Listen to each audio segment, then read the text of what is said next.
पुण्यातील एका प्रतिष्ठित कॉन्व्हेंट स्कूलच्या प्रिन्सिपलच्या केबिनबाहेर पालकांची रांग लागली होती. सगळे श्रीमंत सुटापोटातले पालक आपल्या मुलांच्या ॲडमिशनसाठी आले होते. AC असूनही तिथे पालकांचा रुबाब आणि परफ्यूमचा वास दरवळत होता.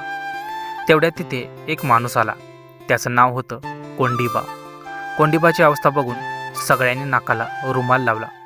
त्याचे कपडे गटारातल्या काळ्या पाण्याने माखले होते. अंगाला एक तीव्र मळमणारा घाणेरडा वास येत होता. पायातले बूट फाटलेले होते आणि हातात एक प्लास्टिकची पिशवी होती. तो पालिकेत गटर साफ करणारा कामगार होता. तो केबिनच्या दारात उभा राहिला. तिथे उभ्या असलेल्या एका श्रीमंत पालकाने मिस्टर देशमुखांनी शिपायाला ओरडून सांगितलं, "अहो, हे काय चाललंय? या भिकाऱ्याला आत कसं येऊ देता? किती घाण वास येतो याचा. त्याला बाहेर हाकला. आमची मुलं इन्फेक्शनने आजारी पडतील." कोंडिबाने मान खाली घातली. तो दरवाजाच्या बाहेरच कोपऱ्यात उभा राहिला. शिपाई त्याला म्हणाला, "ए कोंडिबा, तुला सांगितले ना, शाळा सुटल्यावर येत जा. आता साहेब मीटिंगमध्ये आहेत. चल निघ." कोंडिबा काकुळतीने म्हणाला, "दादा, फक्त 2 मिनटं. मला परत कामावर जायचं आहे. आज शेवटची तारीख आहे फी भरायची. जर आज पैसे भरले नाहीत तर त्या पोरीचं वर्ष वाया जाईल." हे ऐकून देशमुखांना हसू आलं. "काय रे, तू गटर उपसणारा? तुझी पोरगी या कॉन्व्हेंट स्कूलमध्ये शिकणार? आरशात तोंड बघितलेस का? सरकारी शाळेत टाक की." तिथे उभ्या असलेल्या इतर पालकांनी उपस्थितपणे हसून त्याचा अपमान केला. तेवढ्यात प्रिन्सिपल मॅडम बाहेर आल्या. त्यांनी कोंडिबाला पाहिलं. त्या रागात असतील असं सगळ्यांना वाटलं. पण प्रिन्सिपल मॅडम धावतच कोंडिबाच्या जवळ गेल्या. त्या घाणेरड्या कपड्यातल्या कोंडिबाला त्यांनी वाकून नमस्कार केला. सगळे पालक शॉक झाले. मॅडम म्हणाल्या, "या कोंडिबा भाऊ, आत या." कोंडिबा लाजत म्हणाला, "नको मॅडम, आतली कार्पेट खराब होईल. मी इथेच बाहेरून पैसे देतो." त्याने आपल्या मळक्या पिशवीतून चुरगळलेल्या दमट झालेल्या 100-50च्या नोटा आणि काही चिल्लर टेबलवर ओतली. "मॅडम, हे घ्या, 15,000 रुपये. मोजून घ्या. त्या गौरीची फी आहे." मिस्टर देशमुखांना राहवलं नाही.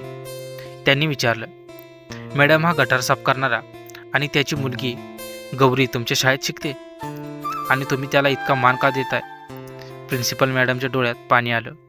त्या म्हणाल्या, "मिस्टर देशमुख, तुम्हाला माहीत आहे का हा माणूस कोण आहे? ज्या गौरीची फी भरण्यासाठी हे आले आहेत ती यांची सख्खी मुलगी नाही. ती एक अनाथ मुलगी आहे. 10 वर्षापूर्वी कोंडिबाची स्वतःची मुलगी सखू डेंग्यूने वारली, कारण त्यांच्या वस्तीत गटार तुंबलं होतं आणि उपचाराला पैसे नव्हते. त्या दिवशी कोंडिबाने शपथ घेतली, आज पैसे वाचून माझी पोरगी गेली, पण यापुढे माझ्या वस्तीतल्या कोणत्याही अनाथ मुलीचं शिक्षण पैसा वाचून थांबणार नाही." गेली 10 वर्षे हा माणूस रोज सकाळी 6 वाजता गटारात उतरतो. तुमच्या आमच्या घरातील घाण साफ करतो. त्या बदल्यात त्याला जे तुटपुंजे पैसे मिळतात त्यातले स्वतःला वडापाव खाण्यापुरते पैसे ठेवतो आणि बाकीचे सगळे पैसे साठवून आपल्या शाळेतल्या 50 अनाथ मुलींच्या शिक्षणाचा खर्च उचलतो. तुमच्या अंगाला महागडा परफ्यूम आहे, पण तुमचे विचार संकुचित आहेत. आणि याच्या अंगाला गटाराचा वास आहे, पण याचं मन चंदनापेक्षा सुगंधी आहे. तुम्ही स्वतःच्या मुलासाठी फी भरता. हा माणूस दुसऱ्यांच्या मुलासाठी आयुष्य गटारात घालवतोय. हे ऐकून तिथे स्मशान शांतता पसरली. देशमुखांची मान शरमेने इतकी खाली झाली की त्यांना कोंडिबाकडे बघायची सुद्धा हिंमत होत नव्हती. कोंडिबा फक्त हसला, हात जोडले आणि म्हणाला, "साहेब, वास पोटाला नसतो, वास कामाला नसतो. वास फक्त माणसाच्या विचारांना असतो. माझी पोरं शिकली तर ती गटारात नाही, मोठ्या खुर्चीवर बसतील. यातच मला स्वर्ग मिळतो." त्या दिवशी त्या AC ऑफिसमध्ये कोंडिबाचा तो घाणेरडा वास सगळ्यांना पवित्र वाटू लागला.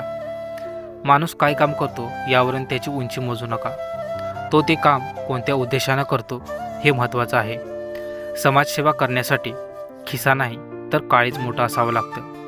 कोणाच्या मळक्या कपड्यांना नावं ठेवण्याआधी त्याच्या स्वच्छ मनाला ओळखायला शिका.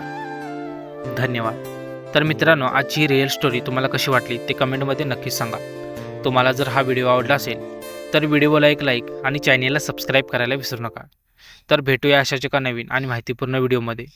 तोपर्यंत धन्यवाद.